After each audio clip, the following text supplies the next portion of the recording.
Excellent. And we're admitting everybody. Okay, welcome everyone as we start this unique summit. Thank you all for waiting patiently. We are gradually letting everybody in, so do bear with us as the technology takes just a few moments to let you all in here. You'll be on mute as you join, and shortly we will do some introductions. But in the meantime, it would be great if we can hear where you're tuning in from, as with previous summits and online conferences that we've done, we've had people from so many different countries, and it would be lovely to know where you are hailing from. So do please mention in the comments where you're coming in from as all our respected guests arrived.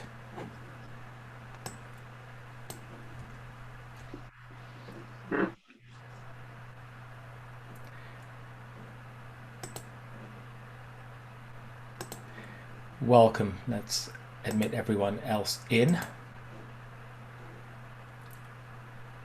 Many are joining.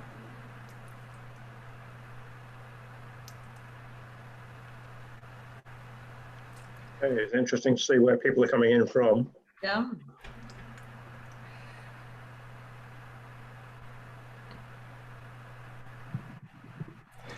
And here they come. Folks, as you're joining in, let me just say thank you to everybody who's taken time out to join us on this unique event, a matter of power and dignity, resolving conflict and discrimination, with our special guest, keynote speaker, Donna Hicks, and our other respected panelists, Charlotte Valeur, Tanji Morgan, and of course, the host of the Strategic Management Forum, Paul Barnett. We'll do the introduction shortly, but once again, thank you for your patience. Do join in and let us know where you're hailing from.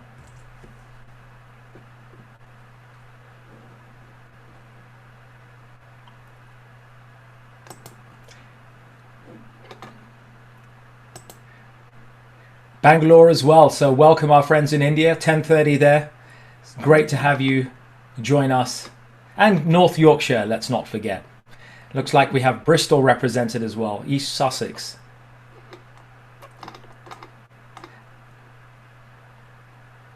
And folks from the US as well, wonderful.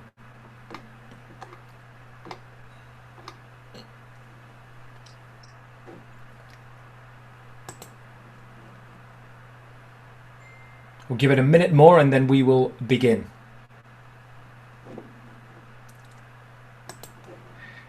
Thank you for your patience, which of course is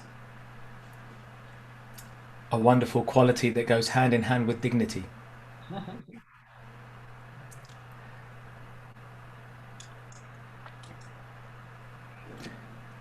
Good, it looks like we're all mostly here. So let us formally commence this event. So once again, welcome to A Matter of Power and Dignity, Resolving Conflict and Discrimination. This event has been hosted and arranged by Paul Barnett, who is the founder of the Strategic Management Forum, and is welcome our special guest, Donna Hicks, author of Leading with Dignity. I'd like to share a few words about Donna, just to give you an insight in what Donna brings to us.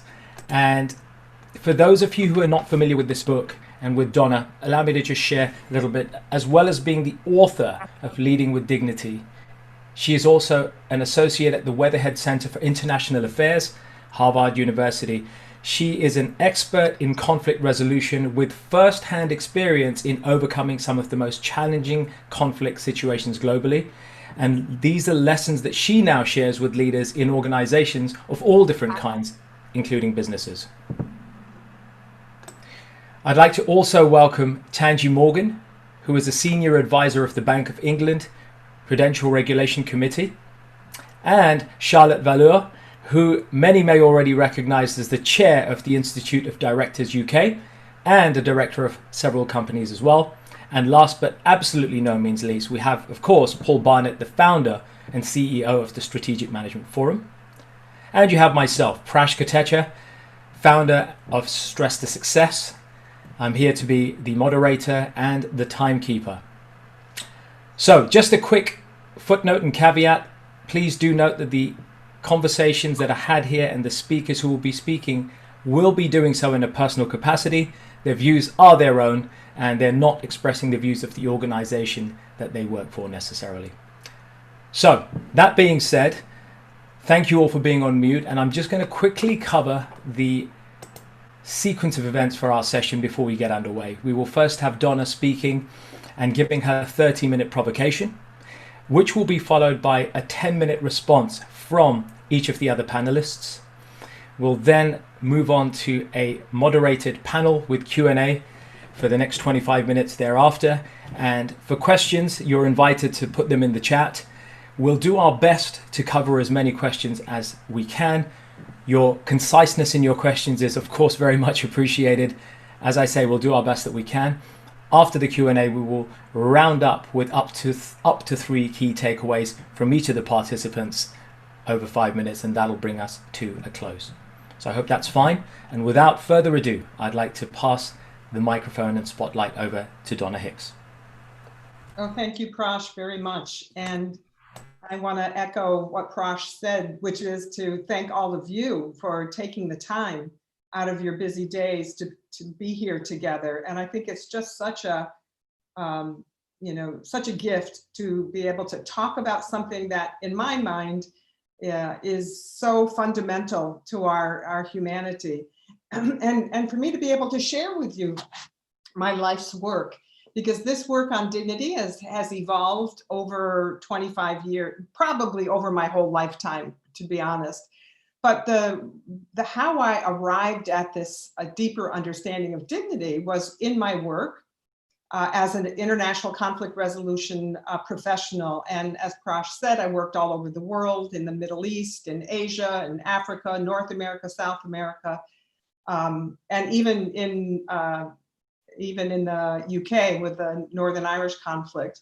But what happened to me was I would be sitting at these tables. My organization at Harvard would bring parties together. We'd be sitting at the tables trying to facilitate a discussion between the parties and to see if we couldn't make some headway in advancing peace in these conflicts. And I would sit there and we would be spending all this time on resolving the political issues that divided the communities. And because I'm a psychologist, I'm trained as a political psychologist. And because of that, I would always listen to the conversations that weren't being spoken. There were always nonverbal conversations taking place at these tables. And we would be trying to discuss how to make a compromise on one political issue or the other. And all of a sudden, the whole table would erupt in a big firestorm. And I would watch this and observe this.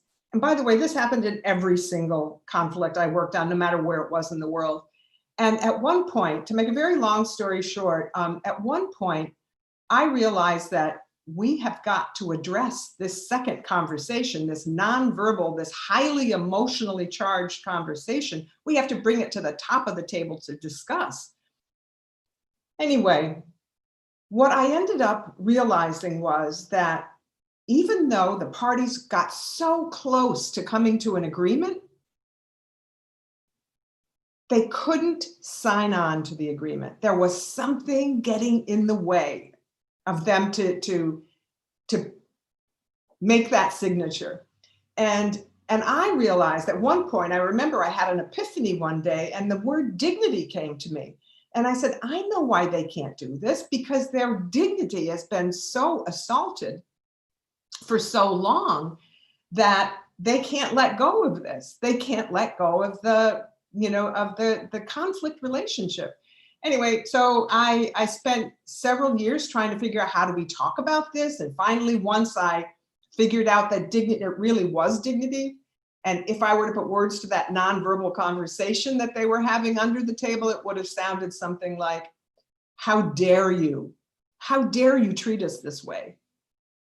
Don't you see we're human beings? Can't you see that, we're suffering and you're doing nothing about it? So anyway, I realized this is what that conversation, we needed to have that conversation about. Not the politics, not the, all the borders and everything. But so I embarked on a 10-year enterprise doing a very deep dive into dignity. And actually, my first book was Dignity, Its Essential Role in Resolving Conflict, where I just laid out everything that I had learned. Again, it took me 7 to 10 years to do all the research. And by the way, there was very little research done on this topic of dignity and how to use it to resolve conflict. There were tons of discussions in the philosophy literature and even in theology, people talk about dignity, but nobody really operationalized it and said, this is what it is. This is how you take care and address assaults. So there was nothing. I wrote that book and I got an invitation, much to my surprise, I got an invitation into the corporate world because this one person who contacted me says, you know what, I read your book and I have a feeling that what's going on in our organization with our problems with management and in our employees has to do with unaddressed dignity issues. And would you come? Would you come and consult? What did I didn't know. My PhD is in political psychology. I know conflict. So anyway, I said, oh, what the heck? Yeah, I'll go in, I'll do it. And what I realized was that much of the toxic and dysfunctional elements of the corporate culture really had to do with unrecognized and unaddressed dignity violations. So what was true for the international community was also true and very much alive in the workplace. The indignities that people suffered, and often silently, were fueling so much unrest, so much resentment. So, all right, so here's what I did. I said, this is something that's so fundamentally human. I've got to look at this from a different perspective, this issue of dignity. And I'm going to read you a quote from John Nesbitt that I always start out with when I talk about dignity. And the quote is, the most exciting breakthroughs of the 21st century will not happen because of technology, but because of an expanding concept, a knowledge of the expanding concept of what it means to be human. And I felt like I hit the nail on the head here. I felt like I uncovered this fundamental aspect of what it means to be human, and that is that everybody I have ever met in any country, continent, everyone wants to be treated with dignity. And when they are not, they suffer. And when they are treated with dignity, they flourish. So, that is like the absolute fundamental part that I'm going to share with you. I'm going to walk you through and for the next 20 minutes or so, I'm going to walk you through what I discovered when I did this deep dive into the literature and into actually my own creative process and how to address these issues. Because you know what, these indignities that people are suffering are something that we can do something about. We can address this type of suffering if we learn what I am about to share with you. If we make that commitment, make the effort to learn about dignity and the role it plays in our lives and relationships, we can make a big dent in reducing human suffering. So let me first start by saying, what is it? What is dignity? If it's so important, it's so fundamental to all our lives, what is it? And I came up with a very simple definition, and that is that our dignity is our inherent value as human beings, our inherent value and our inherent worth. But there's a second piece to this. It's also about our inherent vulnerability. And just as we are vulnerable, we humans, just as we're vulnerable to physical injuries, our dignity, our sense of value and worth is equally susceptible to violations and to injury. So that is the defining piece here, that dignity, we're all born with it. We don't have to do anything. It's part of our DNA. And, I always ask people when I make this point, just get an image in your mind of a precious little infant baby. Maybe it's your own child or your grandchildren or just somebody you know who has an infant. You look at that precious thing and you say, oh my God, this is the most beautiful child. You wouldn't doubt for a minute that this baby had inherent value and worth. In fact, I think we would say these children are invaluable, right? They're priceless and irreplaceable. So what do we do as a species with something that's invaluable, priceless, and irreplaceable? Well, we love it, we cherish it, we protect it, we take care of it. Because our kids, these babies' dignity needs are just as necessary for good growth and development as their physical needs. Now, here's the thing about dignity. Even though we were all born with it, unfortunately, we're not born knowing how to act like it. So this has to be learned. We have to learn this. And unfortunately, as you could imagine, it's not in our school system. Well, now, after the last 10 years, I have it in the curricula of many, many school systems. But when I was growing up and when most of us were growing up, there was nothing about dignity that we didn't learn about it in school. And so we do have to put in the time and effort to understand what it is, figure out how to put it into action in our lives, and how to make sure our relationships, fundamental piece here, make sure our relationships are based in a mutual honoring of each other's dignity. Now, I just want to point out that I think it's different from respect as well, because respect, in my mind, is something that has to be earned. So if I say I respect someone, I would say, oh gosh, she's done something so remarkable, or he inspires me, or whatever it is, that person has gone the extra mile to do something that earns my respect. Whereas with dignity, we just all have it. It's like, it's not even a question. So I do want to make that point that I think that it's different from respect.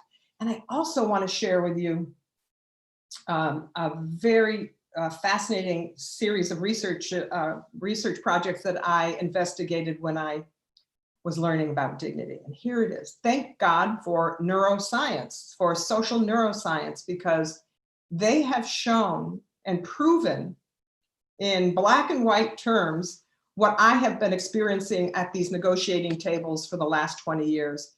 What they did was they put people in brain scans. They're called functional magnetic resonance imaging, fMRIs.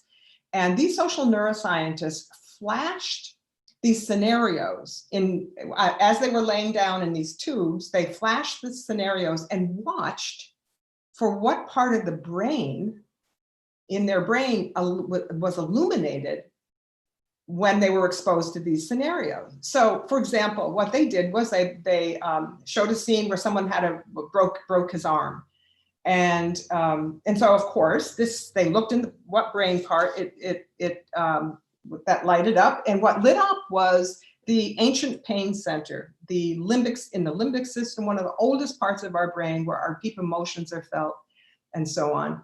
And of course, you break your arm and it hurts, and of course your pain center would be activated. But here's the interesting part. What they also found was that when people had their dignity violated, no physical contact, no physical injury at all, when they had their dignity violated, the same area in the brain was illuminated as if it was experiencing a physical injury. So this was a game changer for me. I took this on the road. This is when I went into the corporate community, and I would meet with the leadership team and the management team, and they would say, well, how do we know this is something we really need to pay attention to?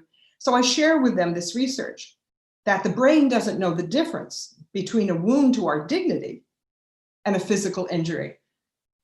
So, but what do we do when we have a physical injury? Oh, well, we go to the hospital, we get a nice cast put on, people feel sorry for you. But here's the thing. When we experience a wound to our dignity, there's no 911 call. There's no emergency room we can go to. We basically just sit in silence and misery and end up, suffering this humiliating experience of having been treated as less than.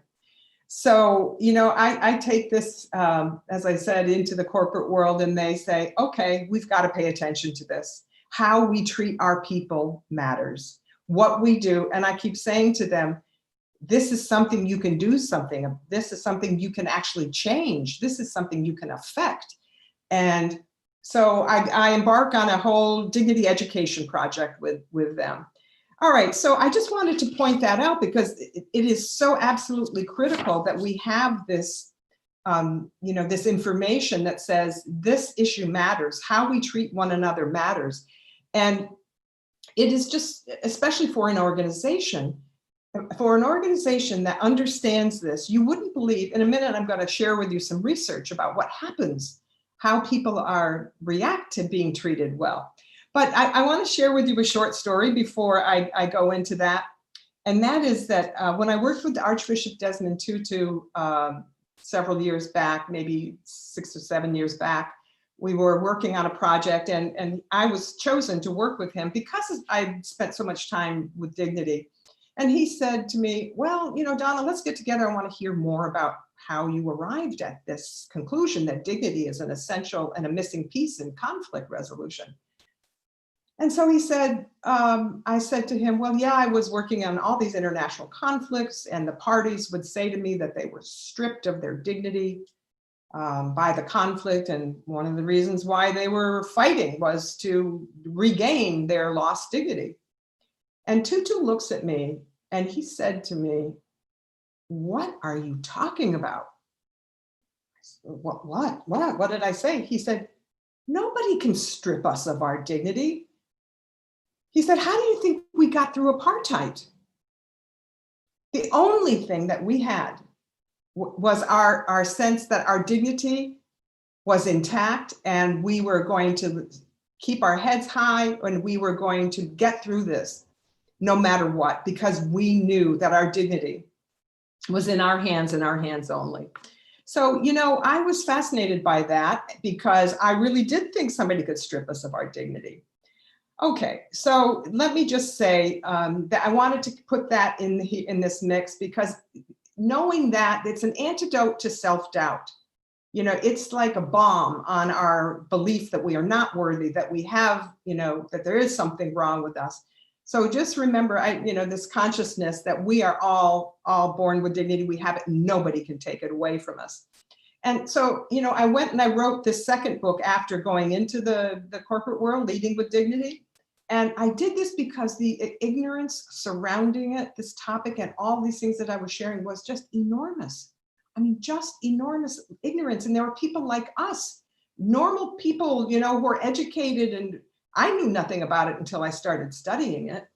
And I thought, wow, this is something that's so deep and runs so profoundly in all of us. And yet we're not even paying attention to it.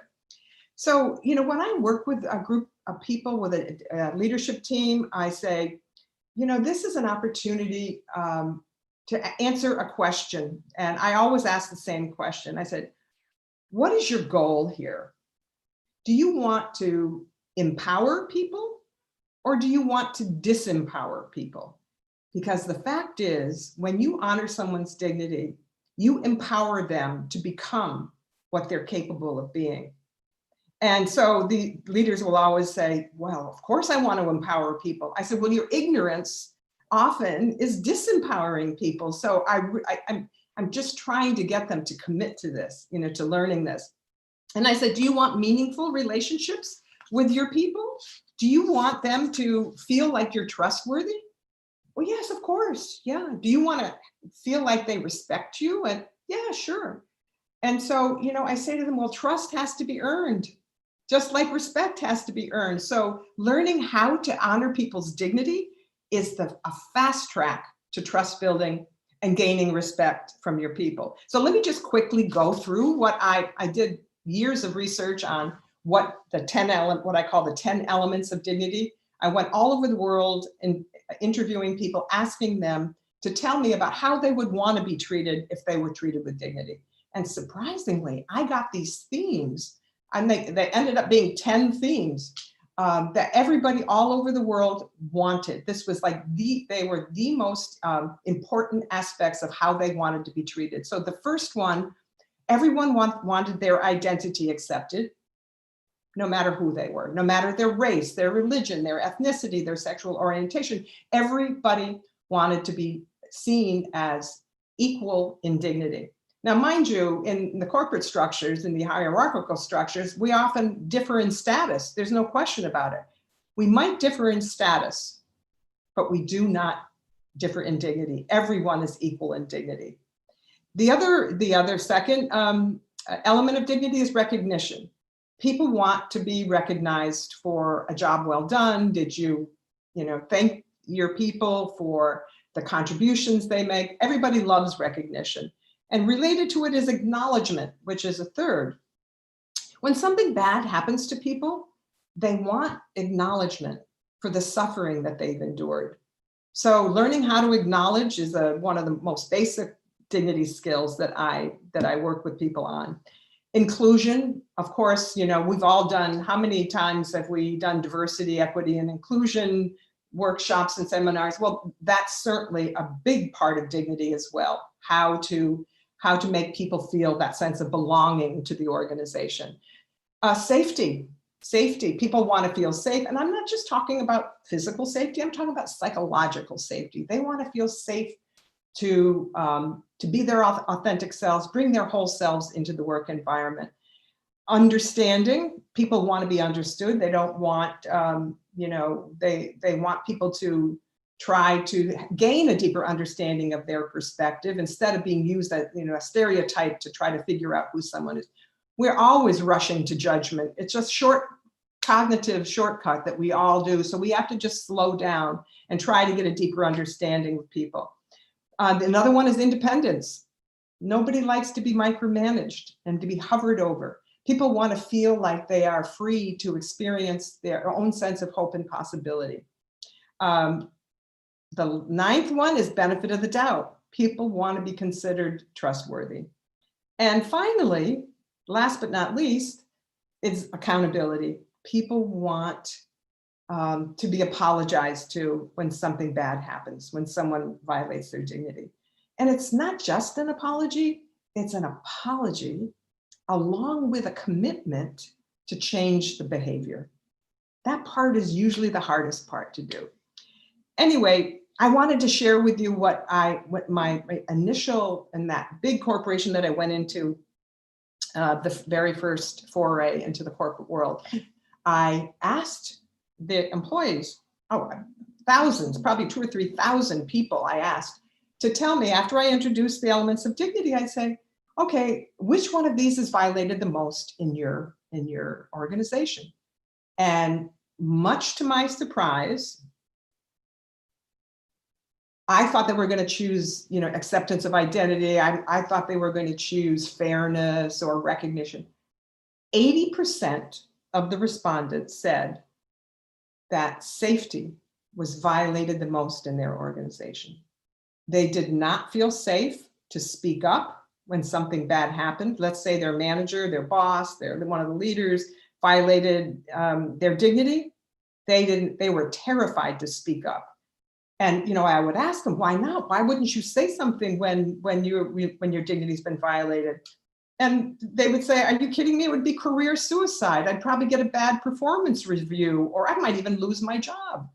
So this is ubiquitous. And everywhere else that I go, when I do this, safety is huge. Safety is the element that most people feel that they have violated because they're afraid, they're terrified to speak up when something bad happens. So, okay, I'm almost done here, because what I'm wanting to impress upon you is that these 10 elements of dignity, the acceptance of identity, recognition, acknowledgement, inclusion, safety, fairness, independence, understanding, benefit of the doubt, and accountability, it's really useful to think of them as guidelines for good, healthy relationships and mutually honoring relationships. So it's really how both people treat one another.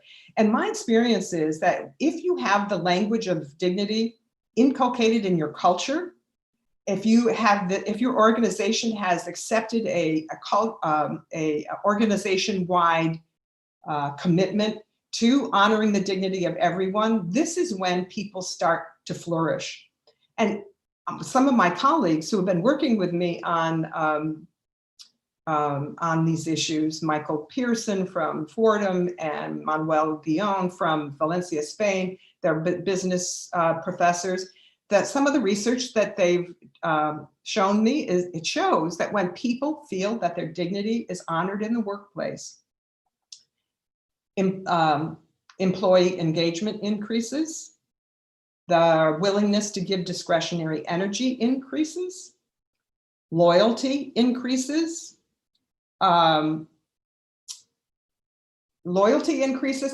turnover decreases, productivity, big surprise, productivity increases. And finally, last but not least, profits increase.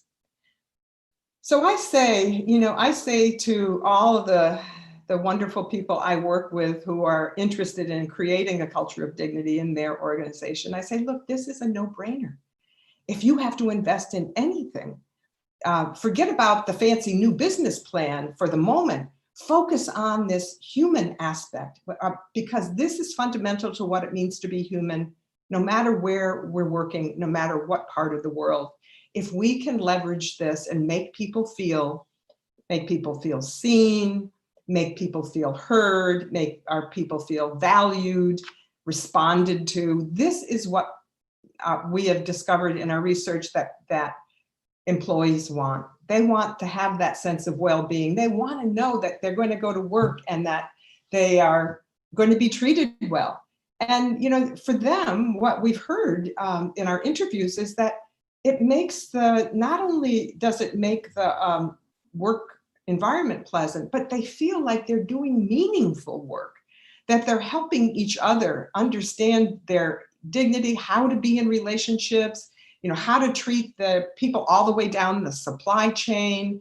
And so this is something that the ripple effect of this is, I have to tell you, and not all, limited to the workplace too. You take this stuff home and you see your partner, your spouse, your children, your friends, you will see that once, this sort of dignity honoring consciousness is part of your everyday repertoire, everything feels better. All relationships feel better. So I'm going to just say one last thing that I learned from the neuroscience, and that is that we were all born, we're born with dignity, but we're also born wanting to be connected with one another. We're born for human connection. We're born for love. We're born for relationships. And this is really quite extraordinary, because a good dignity leader has to show that desire for connection, that desire for empathy, to treat people as if they mattered. And it's one thing to just say, yeah, I know about this, but it's another to put it into action. So, and the last thing I want to say is that remember always that when you honor someone else's dignity, you strengthen your own. Thank you, Prash. I'm done. Donna, thank you so much. It is quite remarkable how you brought such heart and such insight to the importance that dignity holds for all of us. Whichever level of leadership, whether academic or organizational, we may have, for those of us who are tuned in or watching on the replay, but I think it is incumbent upon everybody to be able to embrace some of these principles. And when you look at it the way you described, with the 10 particular facets of dignity, it becomes almost like a no-brainer. The benefits themselves speak so much volume, especially in a climate right now where the human connection is so important. And so I'd like to invite, first of all, Charlotte Valeur, who is the chair of the director of the Institute of Directors, first to speak and respond, and then we'll work with our other special guests as well. Thank you, Donna. And Charlotte, Welcome. Thank you very much. Thank you very much, Donna. That was great. There was a lot of things that I picked up on as you were talking, and I sort of draw it onto leadership and governance, how the kind of experience I have serving on a variety of boards. And for me, servant leadership is very important. And I think all of that feeds into dignity. When you are a leader that works from servant leadership, it would encompass a lot of the issues that you brought up as well, that will come with dignity and how you work with dignity. And my experience, having been lucky enough to serve on a number of different boards over the last 15 years, when I see leaders of those organizations come in and really honor everybody that works for them, really appreciate that they're here, actually take an interest in them as people, you get a whole different level of loyalty, of people just want to work hard for that leader that can inspire them in such a way that make them feel like real human beings. And that over the years really struck a chord with myself, where my father always told me that if you see a homeless person in the street, that homeless person is as much a human being as you are, and you should always treat them in that way, because in human terms we're all equal. And that's one of the key things that I think living by, just remember those human terms, we're all equal. When you lead in that way for any institute or organization that you work with, you would understand that it's as important to speak to, the one next to you in the boardroom as it is to speak to the ones cleaning the toilets for the organization. And either job is equally important in the bigger scheme of things.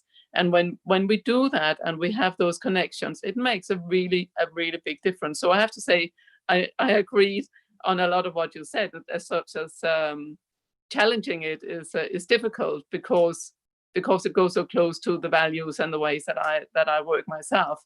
But of course, we experience things that are just not that. And then it's how do you respond from a place of wanting to preserve your own dignity, and you want to respond to people who behaves in ways that, in a sense, can push people's dignity.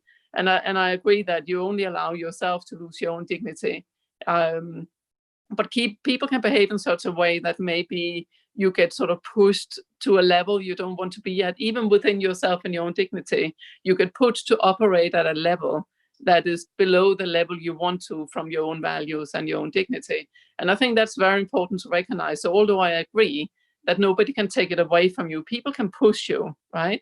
People can push you to your core in such a way that you feel like you're losing your dignity, or you have to hold on to your own values so hard to retain it and stand with your face up. But again, fundamentally, it's down to you how closely you want to follow your own value. And I think it's when you follow your own values that you hold yourself, and there will be a bottom line, right? There'll be a bottom line that you will not go below. And that's a line where you hold on to your dignity, even if other people don't. Or even if other people try to push you down to a level where you don't belong.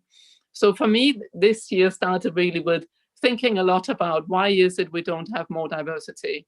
What is blocking equality to come? And equality is something I've worked on all my life since I was started 13 chairing the pupil organization in my school. It was all about we all have equal rights, and we were out with the banners and what have you. And it's still a very, very big part of my life. It seems to grow and grow the older I get. And to really get people to operate at the level where dignity and equality and diversity is fully embraced in an inclusive way, where actually everybody is at par with each other. It feels like we have to be aware of what sort of leadership maturity level we work on in terms of the vertical level. So you have horizontal, the knowledge. We can gain more and more knowledge, but not actually gain self-awareness. When we gain self-awareness, that's where I think it will be easier for us to operate, one, in a more dignified way, but also to allow other people to be fully dignified and to be fully at ease with what goes on around them because they know that they are counted as human beings on an equal footing. So I think those vertical maturity levels are quite important. They say there's about 7 of them. It's really built on Maslow's and then through sort of spiral dynamics. The first 3 levels, 85% of the population works at. And the level sort of 4, 5, and 6 is sort of 14% or 14 and something. And level 7 is like 100 people in the world. It's a very small number of people that manages to have that level of self-insight. An understanding of the world in the full holistic way. And it really is, I think, a lifelong journey. I have a feeling that the younger generations start at a higher level in the Western world where they come in. There's lots of things they don't have to worry about. They haven't had wars and all this. So they have been able to internally develop to a higher level. They also have an enormous amount of access to information. And I think through nurturing the younger generations, and by younger I sort of mean sub 35, I think we can get the whole world within the next 5 to 10 years, when they become more than 50% of the population, to actually operate as a majority at that higher awareness level and enlightenment, if you want, where they understand that when you hurt someone else, you hurt part of yourself, right? And I think that's a really strong understanding to have, that when you want to go and kick someone, you are kicking part of yourself. And I think once we have that in our hearts, all of us, we have that deep felt understanding that whatever we do to environment, to other people, to social aspects, everything we do in this world and we bring, negative comes back negative, positive comes back positive. So when you can spread positive around, I think we have a better chance of lifting everything up to another level. We feed off each other with diversity. We feed off the knowledge that we don't have. We feed off other people who has it. We understand that a disagreement is an opportunity for growth, right? It's a real opportunity for growth. It's not a problem. It's not a problem to disagree. It is only a problem if you refuse to talk about it and learn through it. Then it becomes a problem. And I think that all feeds in to the curiosity you have in other people and dignity. It all feeds together in what I'm sort of hearing. So I guess that was sort of my one piece on top of what you already said so brilliantly. So thank you so much for that. I will pass over to Tanji. Thank you, Charlotte, and some really good points there. Let's welcome Tanji Morgan. You've joined us, of course, senior advisor with the Bank of England. Tanji, we'd love to hear your words as well. Let's unmute yourself.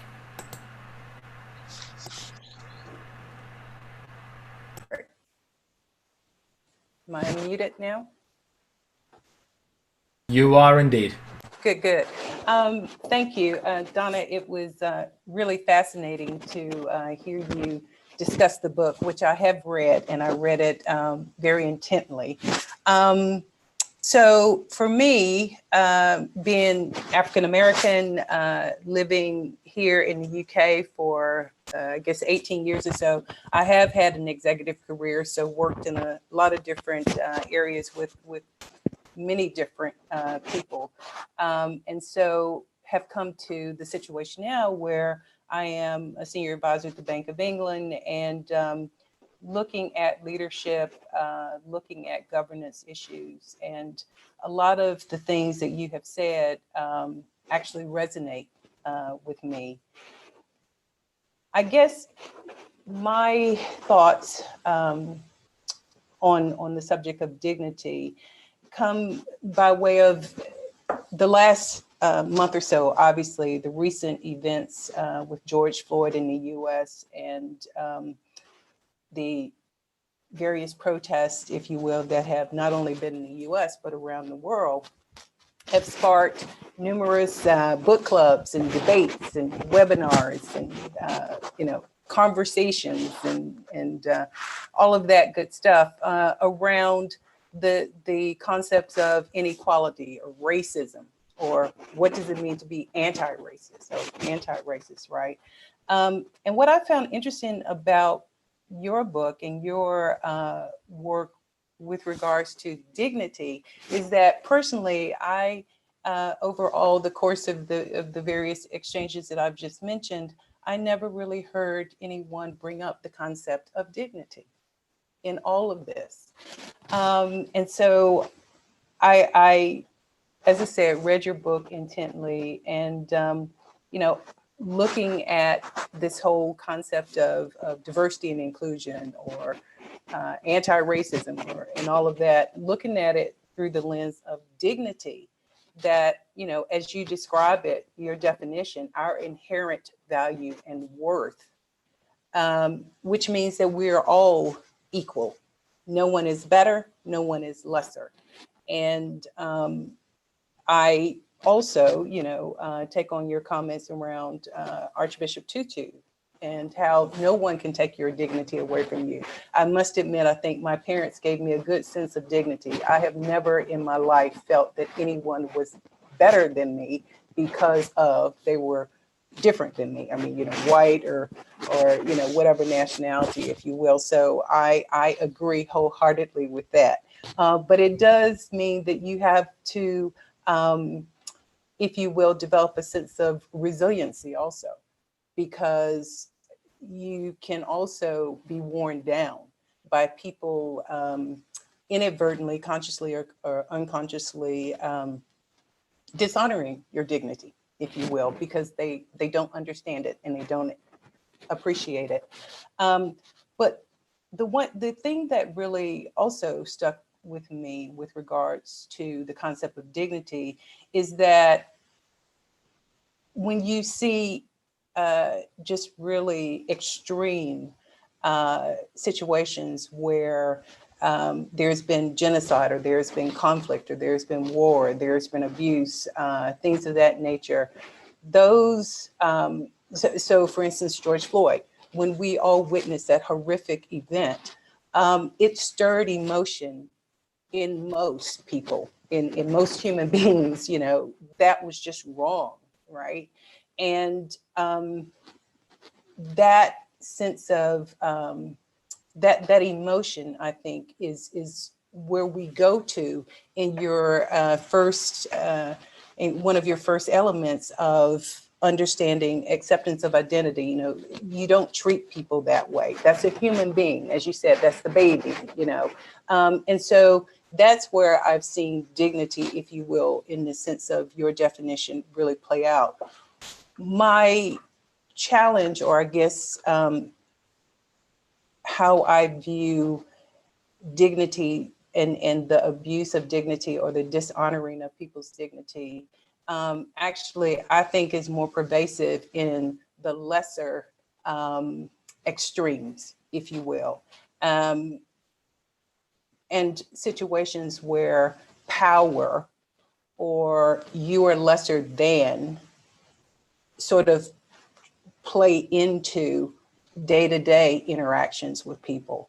And I think that those are things that, for instance, the situation in that was less violent was with Amy Cooper in Central Park, wherein she basically, you know, for those who don't know the situation, there was a young white woman. She was in one of the areas of Central Park that required that dogs were on leashes.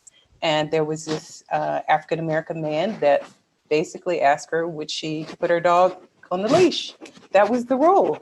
And she proceeded to basically, you know, say that he was threatening her and called the police on this gentleman. Unbelievable. You know, thank goodness it was video, because most people wouldn't believe that someone would actually go to that extreme. But I do question, if he had been a white man, or, you know, white woman, whatever, would she have actually used her power, if you will, to handle this situation, or to not necessarily honor another human being's dignity, if you will, that was just simply pointing out this was the rule. And I know that's once again, that might be a little more extreme. We don't necessarily see that in the workplace, but what I'm trying to say is that when it comes to the day-to-day interactions, as I see play out from the boardroom permeating throughout organizations, you do see where the concept of dignity does not necessarily play through to all of the employees, which is why you have a lot of diversity and inclusion, and you still are looking at inclusion training that has been going on for decades, and we still see that we do not have that type of equality from the boardroom on through the organization. And I guess from my perspective, as I said, being looking through various organizations from this perspective, a few of your 10 elements stuck out to me. And the first one I have to say was accountability. And as Charlotte mentioned, when we work in organizations, you have boards that are looking at profitability, they're looking at sustainability of businesses, and of course now with COVID-19, many businesses are struggling and looking at how do you get through.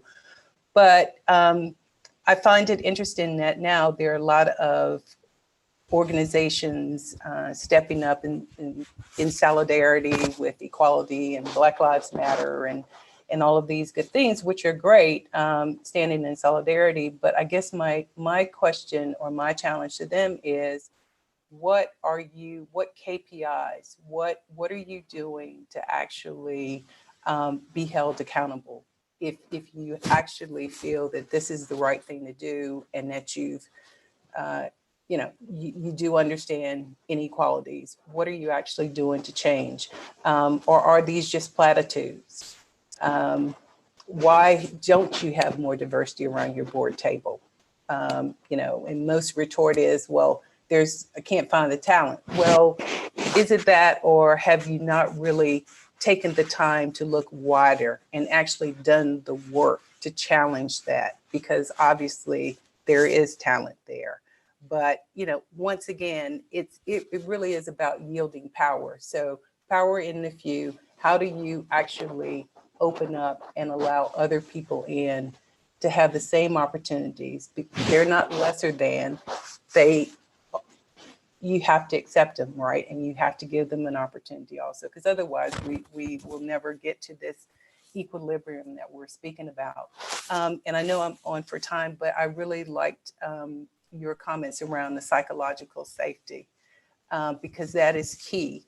And so once again, how power may play out in the organization is that you may have employees that feel that, perhaps the appraisal did not necessarily go well, or something was said that actually dishonored their dignity, that made them uncomfortable. However, in a lot of situations, it's very, very difficult, as you've already indicated, for an employee to actually speak up and give the feedback, especially when you are perhaps of a different race, and you're in the organization and you're trying to fit in, but you actually don't feel that you can express yourself, or people are not necessarily acknowledging your feelings and how things may affect them. So I really do like the concept of thinking through all of this, as I've said, from the lens of dignity. But I do think that in the day-to-day, we still have a lot of work to do in the corporate environment.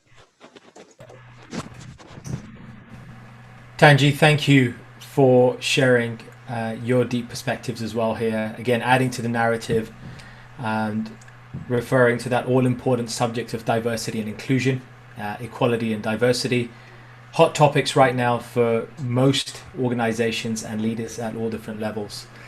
Certainly something that's becoming increasingly apparent in the work that I'm doing with some coaching clients. So let me now pass over to Paul Barnett, of course, who is our host and known to many, and the founder of the Strategic Management Forum, and something else which I'm going to mention at the end. There's a little surprise, so I'll mention that at the end. But Paul, over to yourself. Hey, thanks very much indeed. Thanks to the speakers before me. I've got the privilege of knowing each of the three previous speakers and have a sense of where they might have been coming from in their comments tonight. So what I want to do by way of responding is tell a bit of a story which I think relates to what each of the three previous speakers have said. And the story starts with a person that some of you may know, Samantha Power. She's a human rights and international affairs expert. For 4 years, she was President Obama's human rights advisor. And then she was later the US ambassador to the United Nations during the Obama presidency. She fairly recently published an autobiographical book called The Education of an Idealist. And not all of the book's relevant, but chapter 4 of the book certainly is. The chapter 4 title is Dignity.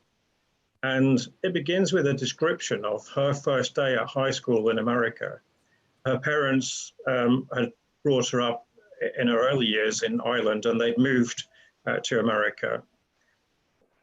And she was describing her first day at school as a new starter. She first of all realized that she wasn't the only new starter on that day. There were busloads of African-American students who were also starting on that day. And it was considered newsworthy and controversial. So there were lots of reporters there to report the story of the Black American students turning up. The arrival of the students was an episode in a long-running battle between black and white Atlantans, and the confusion of controversy around their public education system. The year was 1972. That was 18 years after racial segregation in public school system in America was deemed to be unconstitutional. But for 18 years, the county had done almost nothing to address the ruling that had come before, and the school that she was attending remained 80% white. After another 11 years, so in 1983, another 300 African-American families signed their children up to attend this school, and the school district refused them. The excuse that they gave was they needed to maintain the student-teacher ratios, a decision that had been partly based on parent pressure. And it took another 5 years and a legal case for the issue to be resolved finally in 1988. Samantha Power describes this as a lesson in the denial and assertion of dignity. And she said that the ruling and the outcome, although positive eventually, still placed heavy burdens of heavy burdens on their dignity, was the way she phrased it. She explained what she meant by that by saying, for her, school was a 10-minute walk. For her African-American classmates, they were bussed in from remote neighborhoods. They had several hours on the start and the end of each school day to make their commute to this particular school. What that meant was that they were effectively denied all of the after-school activities, and they had less time to do their homework. They were tired because of the long days, and all of that impacted on their performance, of course. Samantha also talks about hearing complaints from white students and crude jokes from white teachers. She recalls students being transferred out of the school into predominantly white Catholic schools in the neighborhood. She reports visual and behavioral symbols of racism being normal. And she concluded that the whole episode, in her eyes, said something about the struggle to manage difference in America, was the term that she used. Well, it seems to me the struggle to manage difference in America hasn't really improved that much since 1988, given the scenes we've seen recently. So now I want to just explain really why I'm sharing this example. I think it illustrates that dignity cannot be given to somebody because it's theirs under international law, as we've discussed already. But it can be denied, they can be denied their right to exercise it in situations like this. And effectively for decades, they were denied their right to dignity in this particular example. Although, as Samantha puts it, it was finally the sense of dignity that meant that they were able to keep up the fight and eventually win the fight. What I think this example shows is that denial of somebody's right to dignity through various different actions in this example and in every other example that we can think about is an abuse of power. So I want to make the link with power in this conversation. Whether it's intentional or whether it's unintentional, whether it's by one individual over another, whether it's by a group of parents, whether it's by a school authority or some other institution, in all cases, the power is an issue in this situation. So the point I want to stress is that change requires action. The example I've just given shows that it's very easy to change the law and then not implement the law. It's very easy to do nothing about it, and doing nothing just perpetuates the problem. It's not a single incident like the one of the police officer suffocating someone during the process of arrest that we saw recently. That's the most damaging to society, I would argue. It's the inaction of the silent majority who do nothing to address systemic and institutional racism and discrimination within their own companies, organizations, and communities. I think it's this kind of behavior that denies millions of people the right to a life of dignity. And it represents a silent but persistent attack on a person's sense of self-worth that slowly grinds them down, which I think refers to what Tangi was saying in her comments.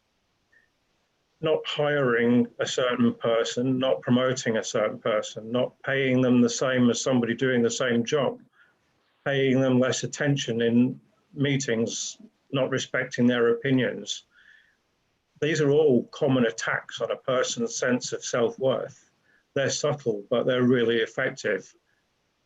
And I would argue that they're extremely pervasive. So our leaders need to provide leadership on these issues. They simply don't deserve to be called leaders if they struggle to manage the difference. They struggle to manage differences in the population. But I think the other reason they don't deserve to be called leaders is because they fail to recognize the benefits of respecting diversity, respecting difference. And those benefits, the business case for diversity is so strong that any leader that ignores those benefits just isn't doing their job properly. So I'm going to stop there because I know we want to get on to questions and answers, but I hope that in some way kind of reflects and strengthens the arguments that were made before I added my comments. So thanks very much. Thank you so much, Paul.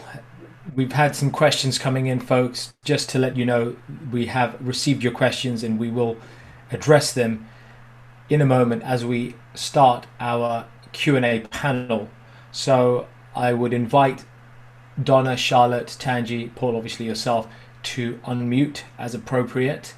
And I will look to try to cover some of the questions that have been raised here that are not in any particular order, but allow me to go through them. And some good points have been made during this session. Let's start with a few that have come through at the moment here. So firstly, we have a question from, well, a remark from David Atkinson, which I was rather intrigued by. David remarks as follows: are we in danger of overcomplicating things? David says, I'm autistic and some might say I lack emotional intelligence. However, I've had some success in leadership by giving respect, not demanding it be earned. I think, as you alluded to earlier, Donna, giving respect to me is recognizing dignity as human value at the outset. I can neither give it nor take it away. I can only respect it and honor it. There was some comments from David. Would anyone care to add or respond to that before I move on to some questions?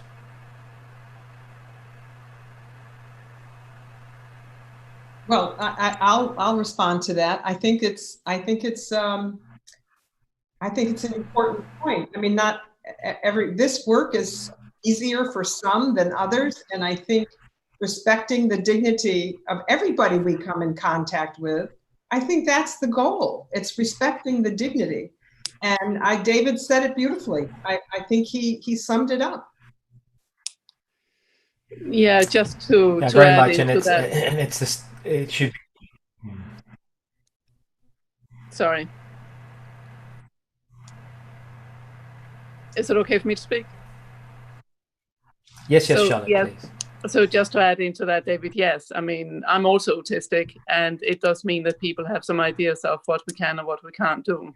Those are largely unfounded and not set in proper research, but it nevertheless means that we have to ourselves decide how we want to hold ourselves in our own dignity. And I think that's a very key piece of it. Maybe it's been complicated. I don't think so, but I think it's about holding ourselves in our own dignity either way. Sorry, I saw David just made another comment. Let's circle back in a bit, but allow me to cover a question from Tracy Groves. Tracy, lovely to have you here. Tracy is asking, Donna, can you expand more about the relationship between power and dignity? I'm curious, she says, how you influence leaders who may perceive this as relinquishing personal power and status, even though we know this is about creating equal opportunity and empowerment. Yes, I mean, I think what happens, what has happened when I've talked to people, because we talk directly about power. We talk directly about what the consequences are of maintaining the kind of power relationship, especially the asymmetrical power relationship that really often leads to all kinds of indignities. And you know, what I try to expand on with this notion of power is that, you know, hanging on and trying to control other people actually erodes your power in the end. It erodes your power as a leader in the end. And paradoxically, I explained that when you actually let go of all of that, you know, command and control and that old paradigm of, you know, power over rather than sharing power or becoming partners in power, that old paradigm is really fear-based. And what I would do when I work with people is walk them through what it would look like to rethink and to reassert power in a different way. And just as I think I ended with this statement that when you honor dignity, empower others to understand their own worth and their value, you actually strengthen your own. So that power, Tracy, comes all the way back to you when you can let go of that fear of not having it and recognizing that it can show up in different ways in a more powerful, I mean, I say it's more powerful, more effective way by being able to connect with the people that you're with. I mean, the other kind of power, it's power through disconnection. I'm talking about power that connects. And that is, you can't even put a price tag on that. Thank you. Thank you, Donna. That's, I think everybody can relate to what you just said there. Really important point about that. And you can't put a price on that. And talking of putting a price on something, we have a question from Jamir Bashar about the fact that we're living in a VUCA world. For those of you not familiar with the term VUCA, the Strategic Management Forum did a conference just before the COVID crisis hit, which I had the pleasure of being a part of, hosted by Paul Barnett, inviting speakers, including Tracy Groves. The Undaunted Conference dealt with the challenges of doing business in a VUCA world successfully. That's volatile, uncertain, and those of you who know the VUCA landscape, complex and ambiguous, will understand that most of us are facing that at the moment. So Jamira is asking, the cultures in organizations were maintaining dignity as their art. Now we can see the VUCA climate has been changed to vision, understanding, courage, and adaptability. That's a nice. Anyone would care to comment on that? That's beautiful. That's all I can say.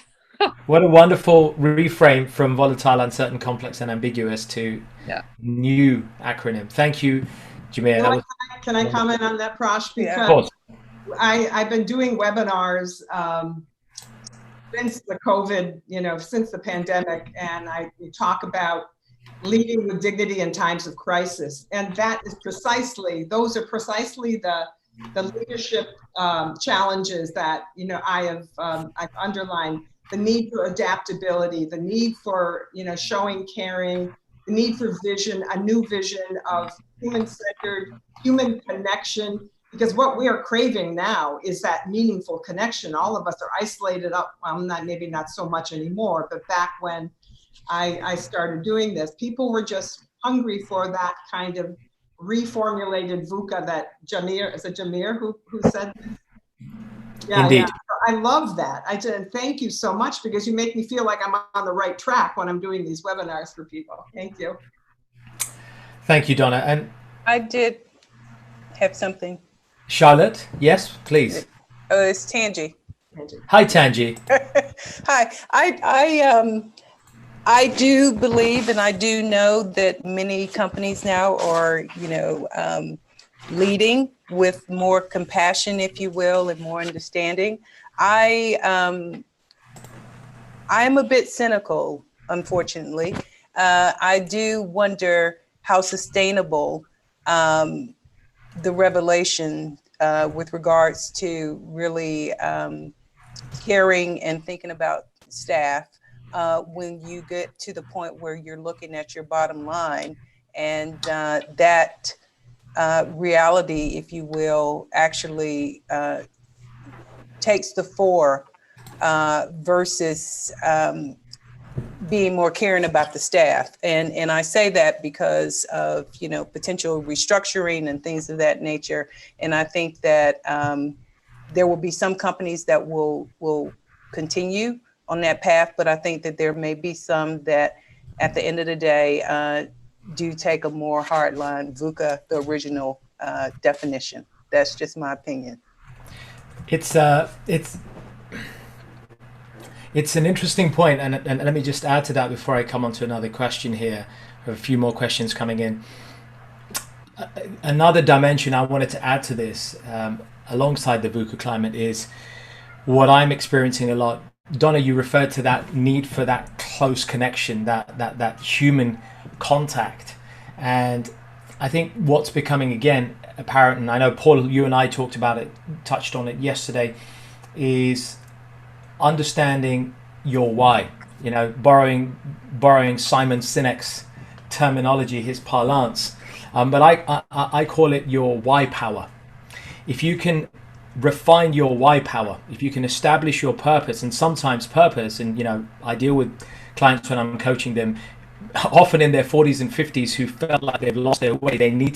I take them through a process to re-examine their purpose, to revisit that purpose, that change that's happened, whether it was COVID, whether it's their children have grown up and now, they feel alone in their house, and their business is going well, but they've got the wealth, they've got the success, seemingly materially, but they're lacking that happiness, that fulfillment. And I think it goes back to your why power.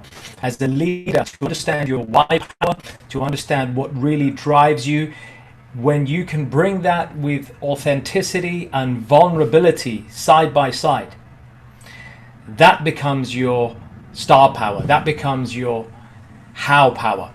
That's when you can start to really move people in your organization, and I think really evoke some of those loyalties that you referred to earlier, Donna. I think that's an important point, to understand your why power to get your how power. So having said that, I'm gonna... Prash, can I Yes, comment on that? Because indeed. I can't say enough, and to underscore what you've said, because what I have found, because I've been doing lots of work with organizations that are trying to figure out the why, and it's not just the person, it's the organization as well. And what I try to impress upon them is that if they give, because I talk about 3 connections: connection to your own dignity, connection to the dignity of others, and in your organization, the connection to the common good or the greater good. And what I have worked with people on is reformulating what they're doing, reimagining the why for the organization, because that's when the people inside, the employees, also feel a connection to that meaning and purpose. So it's purpose, not just personal purpose, but the purpose of the entire organization. And if good leadership can reformulate that and make people feel that they're a part of an organization, even, as Tanji said, even these organizations that may have to cut a bunch of people and, really do harsh things, it's the way that they do them that can change. And if you rethink your purpose for the entire organization, even people who have to be dismissed and lose their jobs and cut down to the bottom line, there's a way of going about doing that maintains the framing of your greater purpose for the greater good.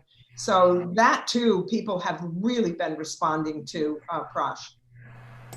Thank you so much, Donna. Yeah, absolutely. In the words of Dale Carnegie, in his book How to Win Friends and Influence People, he says, to get the honey, don't kick over the bucket of honey to get the honey. And he's referring to, there's a way to deal with people, to speak to people, to bring that across, even if it is something harsh. And in fact, Nicolau asks an interesting question. As a NED for Equality Council UK, well-respected organization, with one of my MBA modules, the very importantly dignity issue comes down to the 5 E's: enable, empathize, elaborate, engage, and equality. Very nicely put. Anyone care to add to that? Fully agree. Thumbs up. Thumbs up. I'm just looking here. David follows on with that question. Let's come back to David. David had asked the question earlier. Raised some very valuable insights earlier. David comes back to say, my point, Donna, was your comment on having to earn respect. Do I have to earn your respect before you respect my dignity? Do I have to earn your respect before you respect my dignity? Well, I hope not. I mean, I really see this, what my whole point about dignity being something that's our human baseline, that even I feel like we have to treat people with dignity, even people who we find abhorrent, even people we find have done terrible things, even perpetrators, I mean, one of the hardest things that I learned when I was working with Desmond Tutu was, because we were dealing with very, very hardcore criminals who had done terrible things, and we were trying to do some reconciliation work. And he said to me, I confessed to him that I don't think I'm going to be able to respect the dignity. I'm worried that I'm going to have trouble respecting the dignity of the people who are taking part in this program. I'm just really nervous about it. And he said to me, David, he said a couple of things. First of all, he said, if you can't feel their dignity, then just keep digging. This is what he said. So I try. I mean, believe me, that some days I'm really good at this and some days I'm terrible at it. but I try to respect the dignity, no matter how the other person feels about me or how I feel about them. So it is a real huge, it's almost a spiritual challenge to figure out how to look in the eyes of that person who you find just abhorrent and say, you know what, I want to see that person's dignity. And, John Lewis, our wonderful politician who just passed away last week, and just an icon in our especially in terms of all of the race work that he had done with Martin Luther King. He said something in an interview that I heard from him, about him. He was being interviewed by this woman, and she said something about seeing the dignity in other people. And he said, think of that person as a little baby. And, because remember how I said in the beginning that we're all invaluable, priceless, and irreplaceable? Well, if you can get a picture of that guy or that woman who was did such horrible things, and think about her or think about him as a little baby, then you can reconnect there. So, I don't want dignity to be conditional on anything, David. I mean, that is our enormous spiritual challenge, because, dignity work is a spiritual practice once you come right down to it.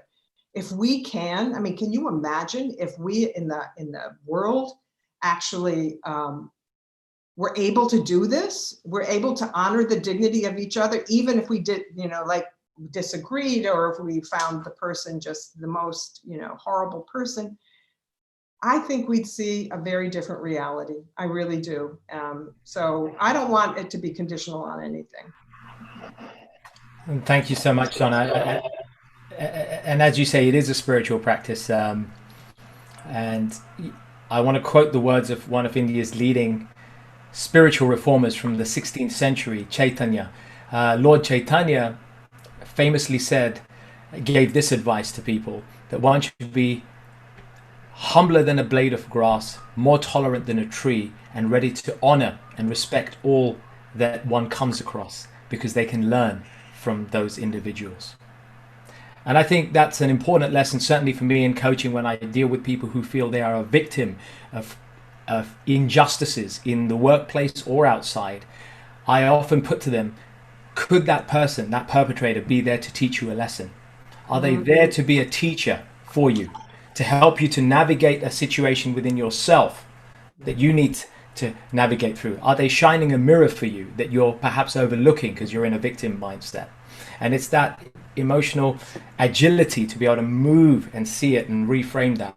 I think that's important here. David Hamilton, Charlotte touched in a generational difference in how dignity is expected. Can you each comment on how you think a potentially more diverse younger generation will be more outspoken in their demand for dignity, and how older generations will have to adapt? I can start addressing that just quickly. So I'm already seeing that happening very much so, in that I have a lot of, I have the last 6 years reverse mentors. I have people under 25 mentoring me in how they think, how they live, how they experience the world, their values, what furniture they put in their first flat, all these kind of things that helps me make better decisions on the boards I serve on, so that for the future that we are building for the younger generations, we make the right decisions. And they are very, very different when we have conversations. That the conversations are simply completely different.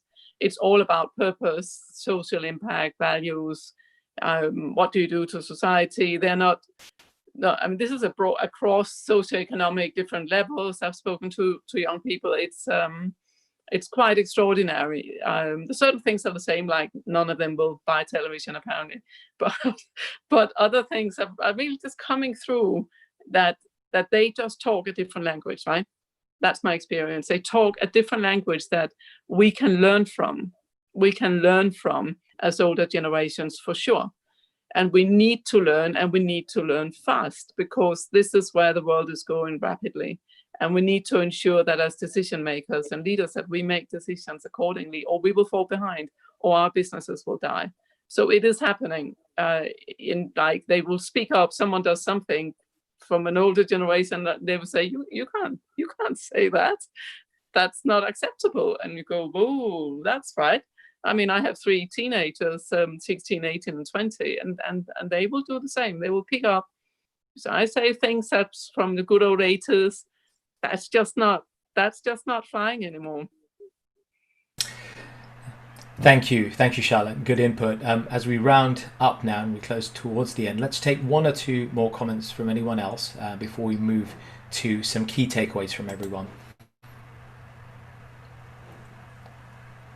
In which case, allow me to have one last question we're going to squeeze in. I hope that's okay with all of you panelists, respective panelists. There is another question, and this will be our last question before we move to covering your takeaways for this session. And this comes from Alison Knight to everyone. We're talking about dignity predominantly from a viewpoint of organizations who are open to the concepts and want to make a change. Do any of the panelists have tips for people who are in organizations that are very closed to this idea? How can employees maintain dignity and resilience?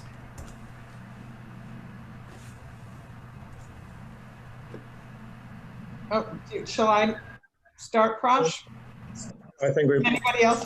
Please. Paul, want to start? I think you should respond to this one. Okay. So when I've gone into organizations where there are pockets of problems, let's just say there's a pocket of dignity problems in one aspect, one part of the organization. When I first started out doing this work, I would say, yeah, okay, I'll go in and I'll try to, improve this situation. I'll do some dignity education. And the leadership would say, okay, go ahead, you go to that department and you fix it, and then, that'll be great. Well, not being very wise to the ways of the corporate environment, I thought, okay, yeah, I'll do that. And I did that. And the big mistake, huge mistake that I made by doing that was not including the executive level leadership team in this project, because it turned out that even though the project was the conflict was manifest in this one department, the roots of the conflict started in policies that were developed at the corporate level, at the executive leadership team level. So that was a huge mistake that I made. I made that mistake thinking that, okay, we can just go in, there's some really good employees who want to do this. But if you don't have a leadership team that is willing to set the tone, model the behavior, look at not only their own interpersonal skills, but look at more structurally how the policies are developed as well, it's pretty hard. It's really pretty hard for people on the inside to make any appreciable difference, except for maybe your own personal, interactions with other people. But if you want to change the organization, you have, in my experiences, and I've made this mistake too many times, start at the top. Start at the top. Thank you, Donna. We'll take one more input if we could, just in respect of time. Tanji, would you? Input. Yes, Okay. I totally agree. Tone starts at the top. And, this is why in Donna's book, she speaks about, organizational culture. And we talk a lot about culture, especially in financial services, as well as other businesses. And culture is important. And the tone from the top, how your board, how your top table behaves with each other, how they, as I said earlier, actually speak to inclusion and speak to every employee's well-being, and actually demonstrate and show that they do in action put forth policies to assist employees. I think that is key. And also making sure that the initiatives and the culture permeates from the board table, boardroom, all the way through the organization. So once again, actions speak louder than words. And I do believe that the tone starts at the top. Could I just comment quickly on that? Thank you, Charlotte. Please. Thank you, Tanji. Charlotte, please. Just really quickly. So yes, I absolutely agree, starts at the top. But for individual employees in an organization, it can be kind of difficult to maybe figure out exactly what goes on at the top and how to influence. So I would recommend having employee groups representing the employees and asking to get closer to the board, to have a regular contact, ask that board members mentor different people in the organization, so that there is a possibility for the employees to get their voice heard at board level. And this is something that's very standard in Scandinavia, where I come from, and has happened for 50 years at least, but not so much outside. But it does really work and I think as an employee group, now is the time to start coming together as one voice and say, we need to ensure that you understand that we are all equals, so to speak, and what they want to put across. And if that's not respected by the board, then that's a problem. Mm-hmm. That's so true. Thank you, Charlotte. And whilst you're here, would you care to share a few takeaways from your side before we move back to Donna and Tanji and Paul for their takeaways as well, please?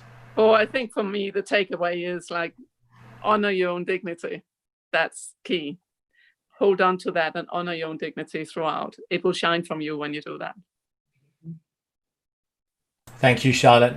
So powerfully stated. Donna, back to yourself, and then let's go to the others as well. Donna. Sure. Well, mine is related to what Charlotte just said, and in my book, I talk about making sure that we have dignity connections at 3 levels. The first connection, as Charlotte pointed out, I think she's right, it's the most important, which is honoring your own dignity. The second connection is to be sure that you're honoring the dignity of others. And the third connection, which takes us out of our narcissism and out of our own self-interested bubble, is make sure you have a connection to the dignity of something greater than yourself. Whether it's a purpose, whether it's, contributing to the greater good, whether it's, wanting to be aligned with an organization that's doing powerful work for the greater good. Those 3 connections, in my mind, are how to live a life of dignity. Thank you. Thank you so much. Deep words for sure, Donna. From honoring oneself and how to live a life with dignity. Subject, I think, close to all our hearts.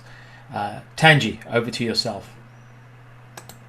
I am going to say that you really should read Donna's book. And I know that might seem a little, cheesy, but the book is really good. It's excellent. And I think that reading it personally, I walked away with thoughts and even challenging myself as to how I began to honor or to continue to honor my dignity or hold my dignity, but also to others whom, as we just talked about, might not necessarily be the most likable people that you deal with, but you have to look deeper than that and you have to respect them. But the Donna's book is well laid out, and I think that it would make a big difference if people took the time to read it. Thank you so much, Tanji. Paul, over to yourself. Well, yeah, I just want to say, my background was marketing, and in marketing, there's a very interesting expression. Something's either on brand or off brand, which means a decision you make either strengthens the brand or weakens the brand. And I think it's a useful thing to think about in relation to dignity. When you're making a decision, am I increasing or decreasing somebody's sense of dignity, sense of self-worth? And if we were to ask ourselves that question when we're making decisions or just the way we conduct meetings and so on, am I increasing or decreasing somebody's sense of self-worth in the way I'm behaving? Then I think we'd make a lot more better decisions. And the last point I just want to make is that I think people really ought to, if they don't already, get a much better handle on power as a concept, different types of power and what the differences are between them, and then really understand that the old model of power that people think is what makes a good leader is actually what makes a bad leader, and real power comes from power with rather than power over. Thank you, Paul. And that concludes the takeaways for the session. And that just leaves us to give you a little bit of a sneak peek and a little heads up that on the horizon coming soon is the Enlightened Enterprise podcast, which Paul is machinating with deep passion and working with many people to do. So that'll be coming on the horizon. So stay tuned and watch out for the Enlightened Enterprise podcast, as well as a series of workshops, high value workshops in the area of conscious leadership, well-being, and others through the Strategic Management Forum will be coming your way soon. And that just leads us to say, if you've, and from the comment, it's abundantly evident you've all enjoyed and valued this powerful summit. Please do remember to leave your comments and feedback back at the link, and feel free to connect with any of our respected speakers and guests at the LinkedIn event page. You'll be able to find them through there and connect through LinkedIn. So I think that concludes us all. Paul, any last words? I wanted to thank everybody for taking part and you for being such a good moderator as well. Thanks very much. It was my... Cheers. Thank you so much. It was an honor and a pleasure for all of you. Thank you all, and goodbye for now.